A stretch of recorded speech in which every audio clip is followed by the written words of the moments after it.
Let me ask you a blunt question. If you're fully booked, why does it still feel harder to make the numbers work?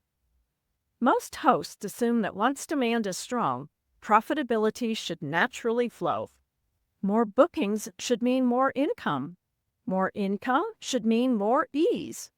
But for a growing number of hosts, the opposite is happening. Calendars are full, yet margins feel thinner. Revenue is coming in, yet it's harder to keep. And the gap between effort and reward keeps widening. That's not a motivation problem, and it's not a hosting skill problem. It's a pricing control problem, and Airbnb quietly changed the rules.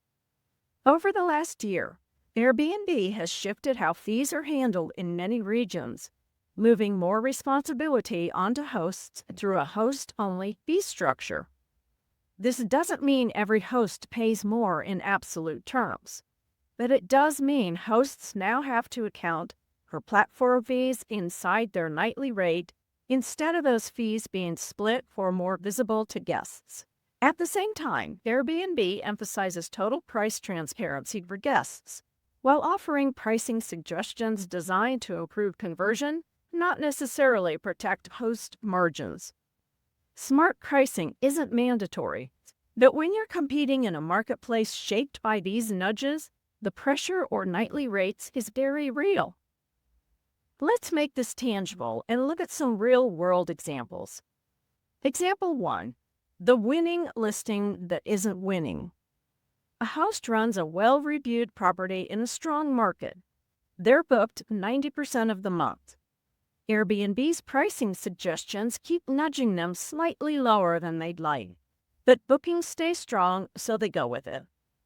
Individually, each stay looks fine, but over a year, they've quietly lost thousands in margin compared to what the same demand could have supported. No alarms, no warnings, just a slow erosion masked by a full calendar. Example 2. The fee absorption trap. Another host raises their nightly rate to compensate for platform fees, but guests are now seeing total price comparisons, not nightly logic. Bookings slow, so the host drops rates slightly to stay competitive. Result? They absorb more fees, earn less per stay, and work just as hard, if not harder, to maintain occupancy. Example 3. The invisible ceiling. Now here's the one most hosts never see coming. A host wants to increase average order value. Early check-in, late checkout, add-ons, and bundled experiences. But the platform limits how, when, or if those offers can be presented. So instead of growing revenue per guest, the host is trapped optimizing a single number, the nightly rate. At that point, you're not running a business. You're adjusting a dial inside someone else's machine. Here's the shift that changes how you see everything. Profitability doesn't disappear because demand drops. It disappears because pricing power erodes.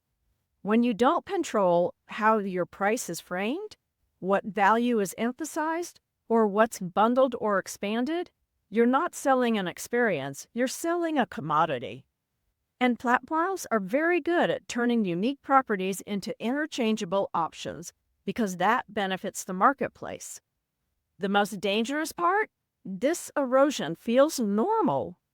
Hosts blame themselves. They work harder. They optimize more. But the ceiling was never theirs to break through. Here's what I want you to evaluate. Not change yet, just evaluate. First, look at net income per stay, not occupancy. Ask, am I actually earning more per guest year over year, or just staying busy? Second, notice where pricing decisions are suggested versus chosen. If a platform consistently nudges you toward lower margins, that's not guidance. That's incentive alignment. Third, ask yourself this question honestly. If I wanted to increase revenue without increasing bookings, could I?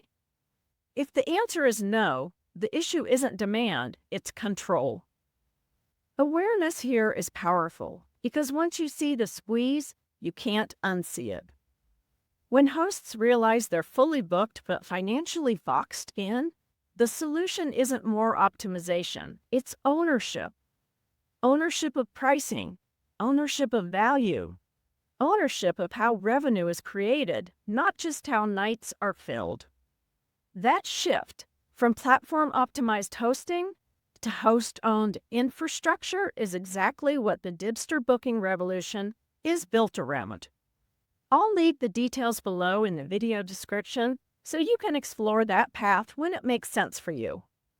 In the next video, we're going to talk about the change that makes this even more dangerous: how platforms increasingly decide what you're allowed to sell at all, not just how much you can charge. That's the line most hosts don't realize they've already crossed.